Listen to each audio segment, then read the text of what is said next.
Chapter 2 के part 1 और 2 में आपने देखा कि किस तरीके से हमारे देश में स्वतंत्रता के बाद चुनाव आयोग ने बहुत मेहनत करके लोकतांत्रिक व्यवस्था के तहत चुनाव करवाए।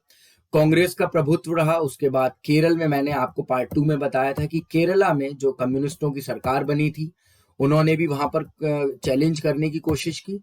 और उसके बाद आपने देखा था पार्ट 2 में कि किस तरीके से कॉन्स्टिट्यूशन का प्रयोग करते हुए कॉन्स्टिट्यूशनल व्यवस्था को कहीं ना कहीं 1959 में थोड़ा सा नुकसान पहुंचाने का प्रयास किया गया। और over the period of time Congress party ने अपनी आइडियोलॉजी को कैसे ऑर्गेनिक तरीके से कैसे अपने आप को ढाला समय के हिसाब से, तभी वो इतने लंबे समय तक भारत का नेतृत्व करने में कामयाब रहे। अब आप पार्ट 3 में देखेंगे कि एक और नई पॉलिटिकल आइडियोलॉजी भी थी साथ में जो चल रही थी। कांग्रेस पार्टी की जीत का आंकड़ा और दायरा हमारी चुनाव प्रणाली के कारण भी बड़ा चढ़ा दिखता है, क्योंकि आपको भारत के चुनाव के बारे में एक चीज पता होनी चाहिए कि यहां पर सीटों की गिनती से मतलब रहता है कितने परसेंट वोट से आप जीते हैं, ये चीज मैटर नहीं करती है। चुनाव प्रणाली के कारण कांग्रेस पार्टी की जीत को अलग से बढ़ावा मिला। मिसाल के लिए 1952 में कांग्रेस पार्टी को कुल वोटों में से मात्र 45% वोट हासिल हुए, लेकिन सीटें जो मिली वो 74% मिली। तो ये भी कई बार डिस्कशन में रहती हैं चीजें, और आज भी ये चीज डिस्कशन में रहती। कई बार ऐसा होता है, पिछले चुनाव में ही हुआ था हमारे यहाँ मध्य प्रदेश में पॉलिटिकल पार्टी जिसको कि सबसे ज्यादा वोट मिले थे उसकी सीटें कम थी, परसेंटेज ऑफ वोट ज्यादा था लेकिन सीटें कम थी। तो ये चीज जो है कई बार अभी भी हम कह सकते हैं डिस्प्यूटेड मैटर है। सोशलिस्ट पार्टी वोट हासिल करने के लिहाज से दूसरे नंबर पर रही थी। उसे 1952 के चुनाव में पूरे देश का कुल 10% वोट मिला, लेकिन 3% सीटें भी सोशलिस्ट पार्टी जो है वो नहीं निकाल पाई।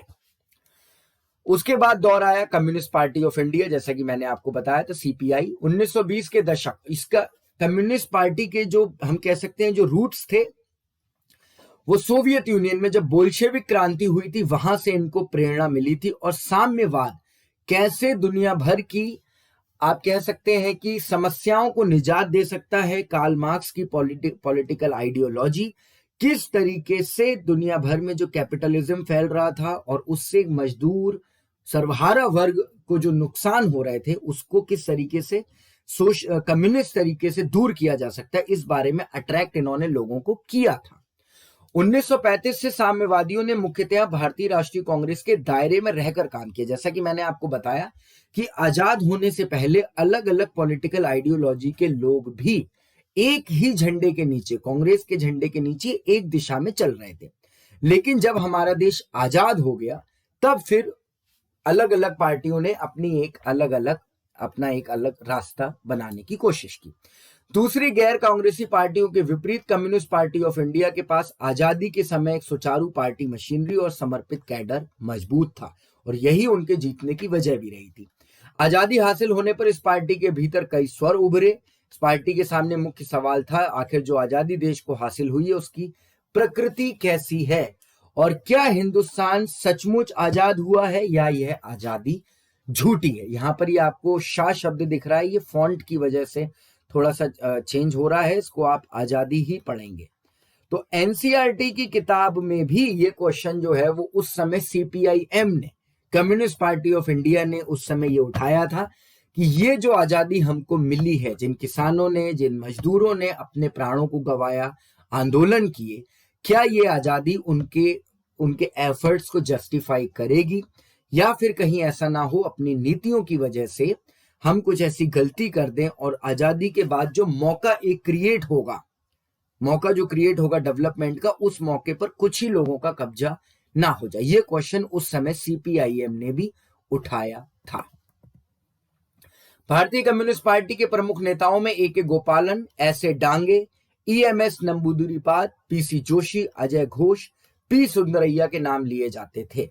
चीन और सोवियत संघ के बीच विचारधारात्मक अंतर आने के बाद भारतीय कम्युनिस्ट पार्टी 1964 में एक टूट का शिकार हुई। आप जानते हैं कि यूएसएसआर का जो है वो विघटन हुआ और उनकी फिर जो कम्युनिस्ट, उनकी जो एक सोशलिस्ट विचारधारा थी उसमें परिवर्तन आया। सोवियत संघ की विचारधारा को ठीक मानने वाले भारतीय कम्युनिस्ट पार्टी में रहे, लेकिन इसके विरोध में राय रखने वालों ने एक मार्क्सवादी सीपीआईएम के नाम से एक अलग दल बनाया।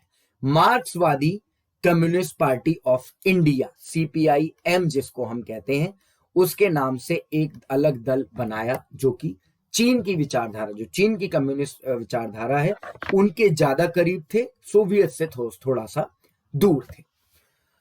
अब कांग्रेस और लेफ्ट फ्रंट की विचारधारा के अलावा एक और विचारधारा भी हमारे देश में पनप रही थी, जिसको कि हम कह सकते हैं राइट विंग की एक विचारधारा भी पनप रही थी। भारतीय जनसंघ का संगठन 1951 में हुआ। श्यामा प्रसाद मुखर्जी इसके संस्थापक अध्यक्ष बने और इस दल की जड़ें भी आजादी के पहले ही पड़ी थी और राष्ट्रीय स्वयं सेवक संघ, आरएसएस और हिंदू महासभा के भी थोड़े बहुत लोग या उनकी विचारधारा से इसका संबंध था। लेकिन भारतीय जनसंघ अपनी अप्रोच में ज्यादा क्लिनिकल था, डेवलपमेंट के बारे में इन्होंने अपनी थोड़ी सी ज्यादा बातें रखी। हालांकि संस्कृति और राष्ट्र को लेकर के इनकी विचारधारा राष्ट्रीय स्वयंसेवक संघ से काफी मैच खाती थी, लेकिन एक विकास के साथ साथ संस्कृति और राष्ट्र का रास्ता कैसे चला जाए, इस चीज पर भी उन्होंने काफी जोर दिया। जैसे कि अगर आप पंडित दीनदयाल उपाध्याय की आइडियोलॉजी को देखेंगे तो उन्होंने जो इंटीग्रल ह्यूमनिज्म की बात कही और उस इंटीग्रल ह्यूमनिज्म को उन्होंने किस तरीके से, पंडित दीनदयाल उपाध्याय ने किस तरीके से कंट्री के डेवलपमेंट से जोड़ा है, ये लेक्चर पड़ा हुआ है एग्जाम रेस पे। आप चाहें तो टेस्ट प्रेप जो हमारा चैनल है वहां से भी आप देख सकते हैं, क्वेश्चन इस बार के नेट में भी पूछा गया। तो किस तरीके से इंटीग्रल ह्यूमनिज्म की विचारधारा कंट्री के डेवलपमेंट में रोल प्ले कर सकती है, इस विचारधारा के साथ भारतीय जनसंघ बढ़ा और हम कह सकते हैं कि अपने इन्हीं मूलभूत तत्वों की वजह से बाकी पॉलिटिकल पार्टियों के मुकाबले जनसंघ, जिसका कि आज का रूप हम कह सकते हैं भारतीय जनता पार्टी जो है, वो कहीं ना कहीं ज्यादा कामयाब रहे, क्योंकि उन्होंने 2-3 चीजें ऐसी सामने रखी थी लोगों के लिए जो उस समय नई थी और एक विशेष वर्ग को वो प्रभावित करती थी। उनका मानना था कि देश भारतीय संस्कृति और परंपरा के आधार पर आधुनिक, प्रगतिशील और ताकतवर बन सकता है। यानी वो रूट्स इंडिया जो अपने छोड़ रहा था, वो रूट्स को अगर इंडिया पकड़ करके रखे, ऐसा मानना था जनसंघ का, तो आधुनिकता ज्यादा सस्टेनेबल होगी। जनसंघ ने भारत और पाकिस्तान को एक करके अखंड भारत बनाने की बात कही थी। आज भी ये बात राष्ट्रीय स्वयंसेवक संघ के लोग जो हैं वो आपको कहते हुए दिखेंगे। और अंग्रेजी को हटाकर हिंदी को राजभाषा बनाने के आंदोलन में यह पार्टी सबसे आगे थी। धार्मिक और सांस्कृतिक अल्पसंख्यकों को रियायत देने का भी इन्होंने विरोध किया था। आप जानते हैं हमारे देश में अल्पसंख्यकों को विशेष प्रकार के प्रोविजन दिए गए थे संविधान में भी, चाहे वो आर्टिकल 29 हो, जिसमें कि अपनी संस्कृति को लेकर के, शिक्षा व्यवस्था को लेकर के अल्पसंख्यकों को कुछ विशेष अधिकार दिए गए हैं, लेकिन जनसंघ ने इनका विरोध किया। चीन ने 1964 में आणविक परीक्षण किया था। इसके बाद जनसंघ भी लगातार इस बात की पैरोकारी करता रहा था कि भारत को भी अपने आणविक हथियार बनाने चाहिए, एटम बॉम्ब। 1974 में जब पोखरण 1 हुआ था इंदिरा गांधी जी के टाइम पर, तब जनसंघ ने सपोर्ट भी किया था कांग्रेस पार्टी के इस मूव को। तो आप कह सकते हैं कि एक फ्रेश पर्सपेक्टिव के साथ जनसंघ भी अपना काम उस समय कर रही थी, सीपीआई अपना काम कर रही थी, सीपीआईएम भी अपना काम कर रही थी और कांग्रेस भी ऑर्गेनिकली इस बदलते हुए भारत में अपनी रेलिवेंसी को बनाए रखने के लिए लगातार प्रयास करती जा रही थी। और लोकतंत्र जहां पर की ऑप्शंस की भरमार होनी चाहिए, एक स्वस्थ लोकतंत्र की पहचान यही है कि ज्यादा से ज्यादा कंपटीशन हो, लोगों के पास ज्यादा से ज्यादा चुनने का मौका हो। लेकिन एक और प्रीरिक्विसाइट रिक्वायरमेंट भी लोकतंत्र की है कि जो लोग प्रतिनिधित्व करने के लिए आगे आ रहे हैं, कहीं ना कहीं उनको अपने वेस्टेड इंटरेस्ट को थोड़ा सा छोड़ना पड़ेगा। इस मामले में भी भारत ने काफी तरक्की की और ये अलग अलग विचारधाराओं के द्वारा जो आज की हम राजनीति देखते हैं उसको शेप मिला।